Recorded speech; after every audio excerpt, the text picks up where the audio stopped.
अस्सलामुअलैकुम वरहमतुल्लाहि वबरकातुहू। Chapter number 60 adaptive immunity और टी सेल मीडिएटेड इम्यूनिटी।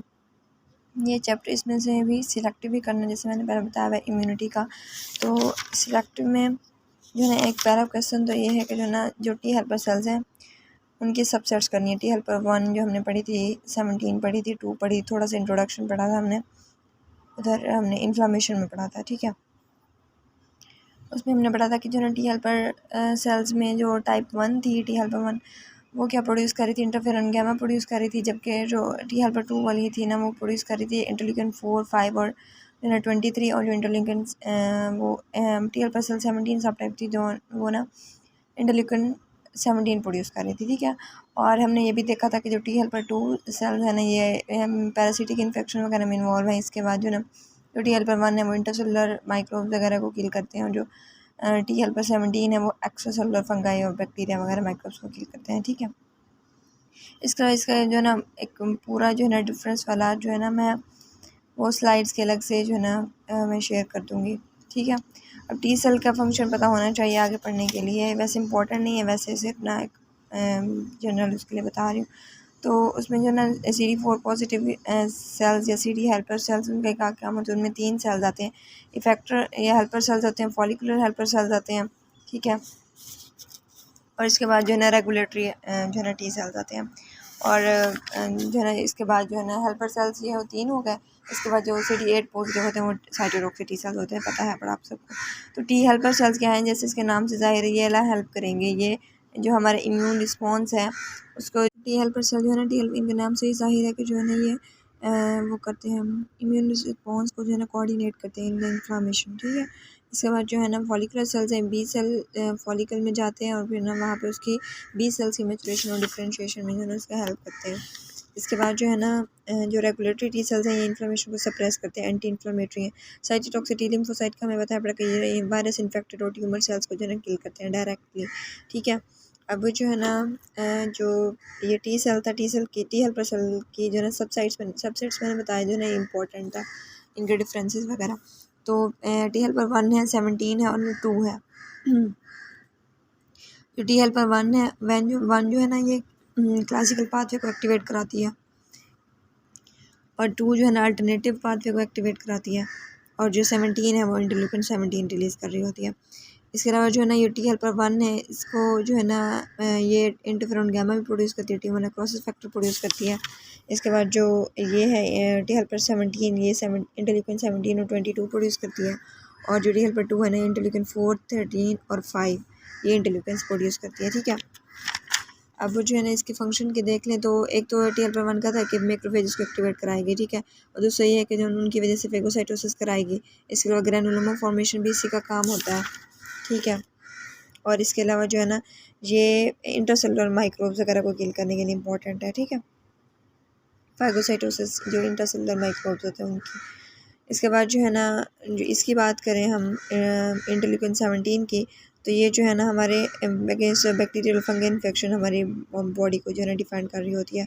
और इसके बाद जो टी हेल्पर 2 है ना ये हीलिंग वगैरह और फाइब्रोसिस वगैरह में इंपॉर्टेंट होते हैं, अल्टरनेटिवली मैक्रोफेजेस को एक्टिवेट कराती है और ना उनकी स्मूथ मसल सेल्स की कॉन्ट्रैक्शन कराएगी। इसके अलावा जो है ना वूंड हीलिंग के लिए कोलेजन की डिपोजिशन वगैरह कराएगी। अगर ऐसा हो कि जो है ना टी हेल्पर 1 सेल्स की डेफिशिएंसी हो जाए तो इनकी वजह से जो है ना ये डेफिशिएंसी या डिसरेगुलेशन हो जाए तो इनकी वजह से ऑटो इम्यून डिजीजेस होते हैं, रेमेटॉइड आर्थराइटिस, उसमें पार्टिकुलरली जो है ना टीबी के इन्फेक्शन के चांसेस जो है ना ज़्यादा बढ़ जाते हैं जिन पेशेंट्स में जो है इंटरल्यूकिन 12 या फिर जो है ना इंटरफेरॉन गामा की डिफिशिएंसी हो।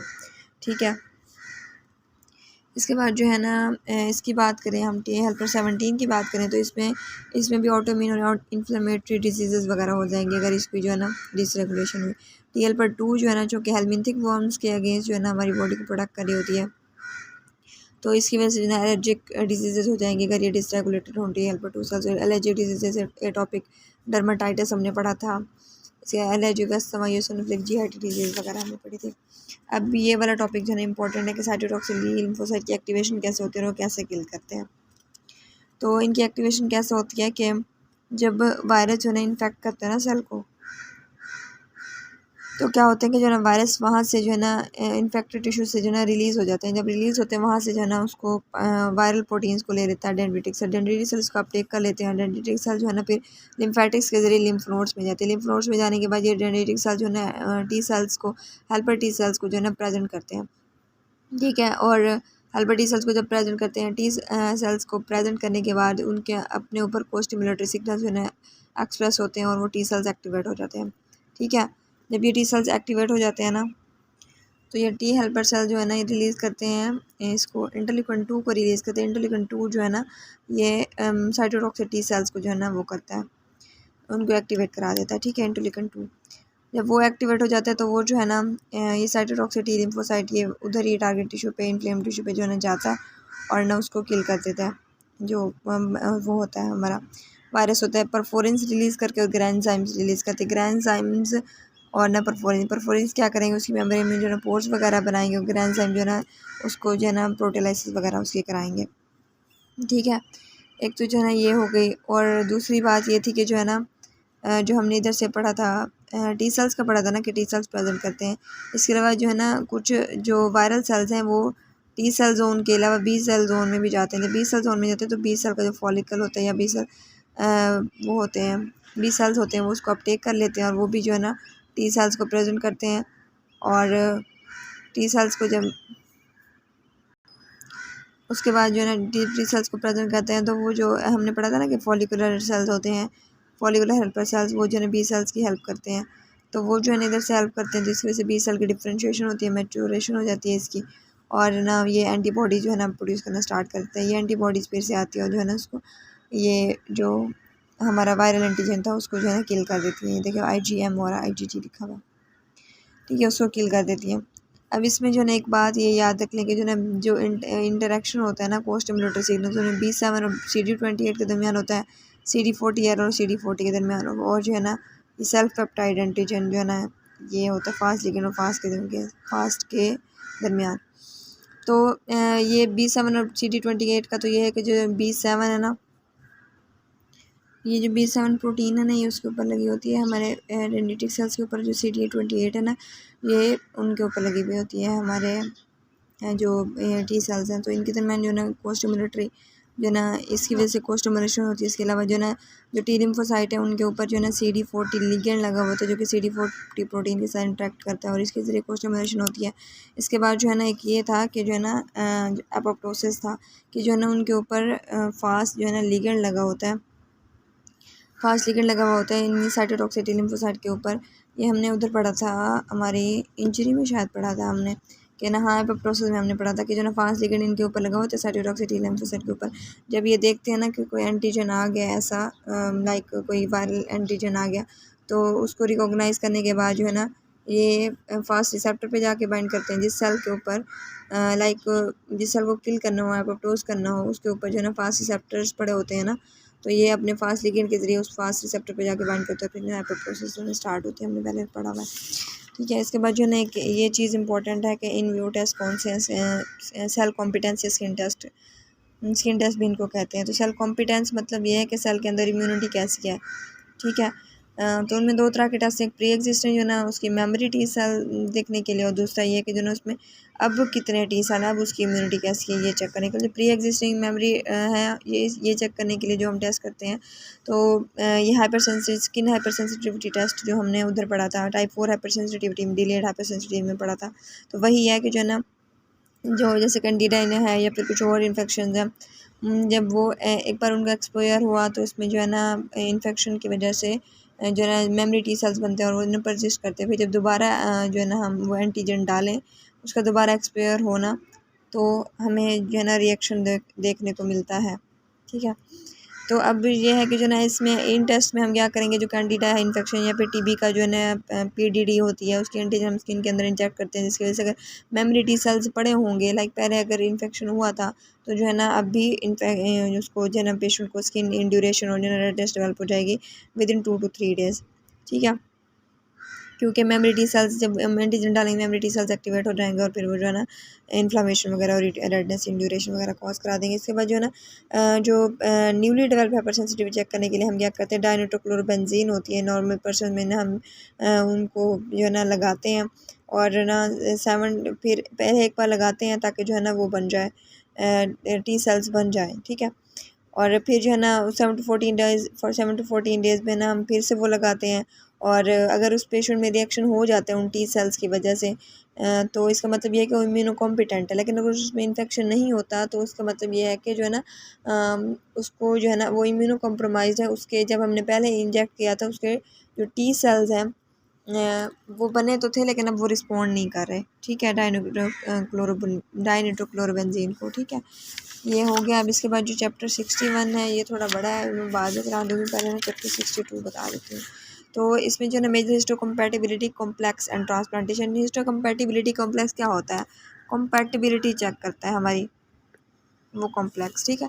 कॉम्पैटिबिलिटी लाइक हम किसी में ऑर्गन ट्रांसप्लांट करना चाहते हैं, ब्लड ट्रांसफ्यूज़ करना चाहते हैं तो उसके लिए वो पेशेंट कॉम्पैटिबल है कि नहीं, ठीक है। इसको हम कहते हैं मेजर हिस्टोकम्पैटिबिलिटी कॉम्प्लेक्स। जो हमारा ऑर्गन ट्रांसप्लांट होता है, टिश्यू ट्रांसप्लांट है, वो डिपेंड करता है कि जो MHC कॉम्प्लेक्स है ना ये दोनों का मैच हो तभी जो ट्रांसप्लांट जो है सक्सेसफुल होगा।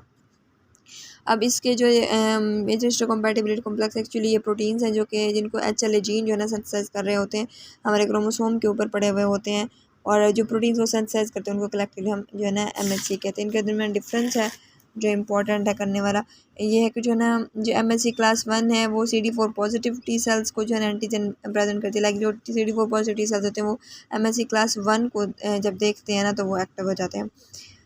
इसके बाद जो है ना CD8 पॉजिटिव टी सेल्स को जो एंटीजन प्रेजेंट करती है वो MHC क्लास 2 है।